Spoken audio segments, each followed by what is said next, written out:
Sugeng rawuh para kadang, kita masuk dalam Jagat Alit Channel. Para kadang yang ingin melanjutkan atau mengikuti tayangan-tayangan sebelumnya, para kadang bisa melihat di playlist yang ada di layar ini. Edisi ini saya ingin melanjutkan pertanyaan-pertanyaan yang muncul berkait dengan bahasan sebelumnya.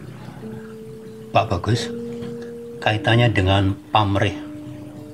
Misalnya saya berdoa menurut cara keyakinan saya.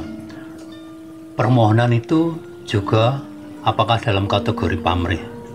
Sekalipun mungkin bukan untuk saya, tetapi untuk masyarakat, untuk negara. Penjelasannya gimana Pak Bagus? Ya, jadi kalau kita bicara pamrih, tentu saja kaitannya dengan diri sendiri, artinya dengan siapa kita.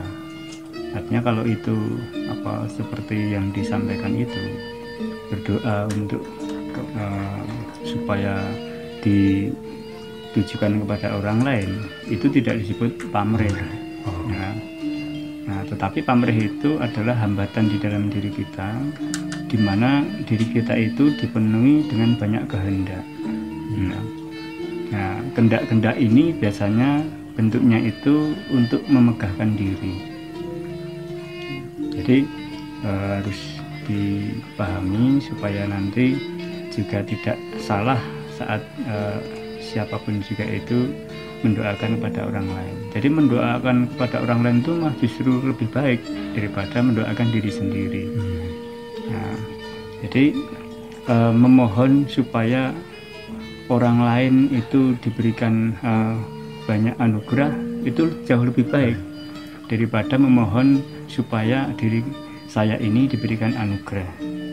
Nah, ingat bahwa di dalam diri kita itu sudah ada yang mengatur. Gusti itu juga sudah ngopeni diri kita. Tidak usah minta pun kita pasti diberi. Nah, tapi dengan syarat kita harus berusaha. Nah, cara berusaha untuk bisa mengerti apa yang didawuhkan inilah lakunya lewat Jagat Alit. Nah, dengan Jagat Alit artinya nanti bisa menjadi bekal untuk masuk di dalam Jagat Sesrawungan. Nah, Jagat Sesrawungan inilah yang nanti akan mengantarkan siapapun juga, misalnya nanti menjadi jalan jadi rezeki. Nah, itu tanpa kita minta, Gusti sudah memberikan mekanisme yang begitu luar biasa seperti itu. Jadi tidak usah ragu seandainya mendoakan orang lain, doakanlah sebaik-baiknya. Nah, lalu diri kita ini biarkan Tuhan yang memelihara, biarkan Tuhan atau Gusti yang memikirkan. Kembali ke lagu pamrih tadi, saya pernah mendengar cerita dari Eyang atau simbah saya dalam lagu Kungkum. Orang-orang zaman dulu, mungkin zaman sekarang juga masih ada. Apakah itu masih dalam kerangka mengosongkan diri itu bagus? Yeah. Jadi ada kalanya kita memahami di dalam kehidupan ini, hidup kita itu selalu dibaharui, selalu diperbaiki untuk mengerti berbagai hal. Jadi kalau tadi disampaikan tentang orang zaman dahulu yang masih menjalani atau melakoni syarat-syarat untuk mendapatkan sesuatu itu harus berpuasa, lalu ada yang sampai kungkum di sungai. Nah, ini dahulu. Artinya orang dulu belum bisa memahami, walaupun dulu sudah menjalani jalannya yang menurut mereka itu paling bagus, paling tepat. Tetapi di dalam perjalanannya Tuhan menunjukkan supaya tidak harus lewat itu pun bisa. Nah, lalu seolah-olah Tuhan itu, Gusti itu mempermudah lampah kita. Tidak harus dilalui dengan puasa berlebihan, tidak harus dilalui dengan kungkum yang seperti itu, yang ujung-ujungnya itu malah merusak tubuh kita, ya, memaksakan diri. Nah, orang yang memaksakan diri dalam bentuk kungkum, dalam bentuk berpuasa yang berlebihan adalah kesalahan. Artinya disitulah orang itu justru tidak paham untuk mengosongkan diri, tapi malah justru menyibukkan diri dengan kepentingan yang sesungguhnya tidak penting. Nah, maka dalam bahasan terdahulu kan sudah saya sampaikan bahwa arti mengosongkan diri ini ya kita menjalani hidup apa adanya seperti ini dengan kegiatan-kegiatan yang kita jalankan sehari-hari, tetapi setiap kegiatan, setiap apa yang kita lakukan itu tidak satu pun dikendalikan oleh pamrih. Nah, sehingga kita tidak terikat, sehingga kita masih bisa ngupokoro tubuh ini, sehingga kita masih bisa mulyake tubuh ini supaya bisa berfungsi dengan baik. Artinya kita juga mendapat dawuh untuk jaga kesehatan, merawat tubuh, melindungi supaya tubuh kita ini tidak luka. Nah, kalau kita kaitkan dengan perilaku atau ritual puasa, nah mungkin ritual puasa itu ya satu sisi sikap rohani untuk membendung hawa nafsu, tapi di sisi lain merusak tatanan di dalam jagat alit kaitannya dengan tubuh. Nah, ya boleh orang itu melakukan sesuatu seperti itu, cuma dipilah-pilah. Kalau mau melakukan olah rohani, ya rohaninya yang diolah, tidak merugikan tubuh. Nah, jadi maka di situ kan kita harus memahami keterkaitan dua hal antara roh dan tubuh itu sama-sama penting. Tidak boleh ada satu yang dikalahkan. Nah, disitulah kita menjadi paham mengapa harus mengosongkan diri untuk menerima sebuah wedaran. Nah, tentu saja untuk menghilangkan sampah-sampah yang ada di dalam rohani kita, sehingga sampah-sampah itu tidak menutupi apapun yang kita dengar, apapun yang kita lihat. Nah, itu esensi mengosongkan diri. Jadi batin kita itu sungguh-sungguh menjadi terbuka, menjadi lapang dan dalam. Nah, inilah yang kita tuju supaya dalam tatanan kehidupan yang sekarang ini, yang kita itu sudah disibukkan dengan budaya-budaya teknologi, nah kita masih mampu mengolah rohani kita dengan diri sendiri, mengolah spiritual kita dengan sederhana tanpa harus melukai yang lain. Nah, mungkin kalau diperdalam lagi, seseorang yang mungkin mencoba untuk melakukan ritual seperti itu juga sama halnya orang itu juga tidak adil terhadap diri sendiri. Tadi ingin memajukan rohani tapi merugikan tubuh. Nah, bisa juga orang yang menjalani itu di dalam ranah keluarga, mungkin sang suami itu hanya sekedar ingin menjadi orang yang linuwe, lalu pergi secara egois, meninggalkan keluarga hanya sekedar dia itu ritual pribadi untuk dirinya sendiri. Lalu apa yang dirasakan di keluarga? Merasa ditinggal, merasa radikaruhke hanya untuk menggu kepentingannya sendiri. Ini juga menjadi sikap tidak adil terhadap sesama kita di dalam jagat seserawungan.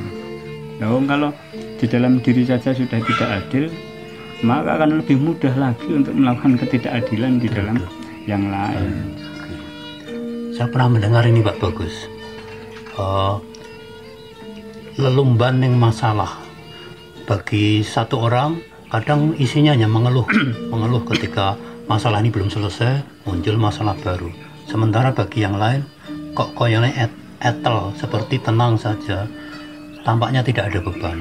Nah, yang sedang terjadi kaitannya dengan pamrih dan pengosongan diri tadi seperti apa Pak Bagus? Ya. Ada yang mungkin orang itu selama ini tidak mengerti apa itu masalah, ya, sehingga kalau masalah itu tidak dipahami, tidak dimengerti, apalagi pamrih. Nah, jadi di sini ada orang itu yang hidupnya itu justru menikmati segala permasalahan hidupnya. Jadi rumangsane masalah itu ya bukan masalah, tapi anugerah yang sudah diterima, bahwa seolah-olah pancen Gusti iki ngersake aku iki ngrekoso. Jadi permasalahan itu seolah-olah diterima dengan baik karena ini memang Gusti menghendaki seperti itu, lalu tidak mencoba untuk metani kehidupannya. Nah, jadi orang itu asik dengan kehidupannya sendiri, dengan segala permasalahan tanpa ada rencana untuk satu persatu diselesaikan. Nah, inilah yang menjadi orang itu kadang dikatakan orang itu tidak tahu masalahnya, atau orang itu disebut orang yang paling bodoh. Nah, kalau menurut tataran orang Jawa kan orang yang pinter itu orang yang bisa menemukan lupute dewi. Nah, artinya yang bisa menemukan permasalahan dirinya sendiri itu. Nah, itu harus ditemukan dulu supaya kita juga bisa mengerti apa itu pamrih. Nah, orang itu ingin menghilangkan pamrih itu pasti juga mengerti kehendaknya sendiri. Nah, itulah maka untuk mengurangi berbagai macam permasalahan itu, kita juga harus menghilangkan pamrih. Karena dengan pamrih itu dihilangkan, dengan pamrih itu dengan sedikit demi sedikit itu dihilangkan, dengan sendirinya permasalahan-permasalahan yang nanti akan menghinggap di dalam diri kita itu akan berkurang. Ya, tentu saja kita tidak mungkin hidup tanpa pamrih, tapi setidak-tidaknya kita berjuang untuk tidak berkubang di dalam permasalahan hidup ini. Cobalah untuk bangkit lalu mengikuti tuntunan yang diberikan kita oleh Gusti. Itu jadi mohon dimengerti, jadi ada kaitannya antara masalah katanya dengan pamrih. Nah, jadi pamrih itu jelas upaya kita untuk memperbanyak masalah. Jadi pamrih itu memang upaya kita sendiri untuk memperbanyak masalah. Maka seolah-olah pamrih itu juga berjalan dengan tidak sengaja, karena kita juga tidak sadar apakah itu pamrih atau bukan. Nah, tapi ada ya pamrih yang memang disengaja. Nah, dan inilah yang terjadi saat kita mengalami kebodohan rohani. Nah, sehingga kita akhirnya semakin hari yang terjadi adalah semakin banyak masalah yang mengendap di dalam diri kita. Ya karena pamrih-pamrih yang mungkin banyak tidak disadari. Apakah berarti bisa dikatakan kalau saya banyak pamrih, kemudian ketika tidak terpenuhi akan banyak kekecewaan juga? Ya, seperti itu Pak Bagus. Iya, itu hukum mutlak. Jadi gambaran yang jelas itu saat kita itu memelihara pamrih, maka hidup kita pasti akan dipenuhi dengan banyak masalah. Tapi saat kita itu menghilangkan pamrih, sama halnya kita itu menghilangkan masalah. Nah, karena sekian banyak dari peristiwa hidup kita itu, orang itu bisa jatuh dengan pamrih itu. Ya mungkin saat ini kita mungkin tidak berpikir sampai sejauh itu, tapi saat nanti kita dengan tidak sadar lalu kita kepilut, kita tergoda dengan keinginan daging kita yang seolah-olah itu akan menjadi sesuatu yang baik di kemudian hari, lalu kita mulai merekayasa perintah-perintah dari kedalaman kita sendiri untuk mengelabui orang lain, mengelabui diri. malah kalau parah mengelabui Gusti. Hanya sekedar apa? Keinginan pribadi, ambisi dan amarah ini. Maka pamrih itu jelas-jelas membawa bencana bagi diri kita.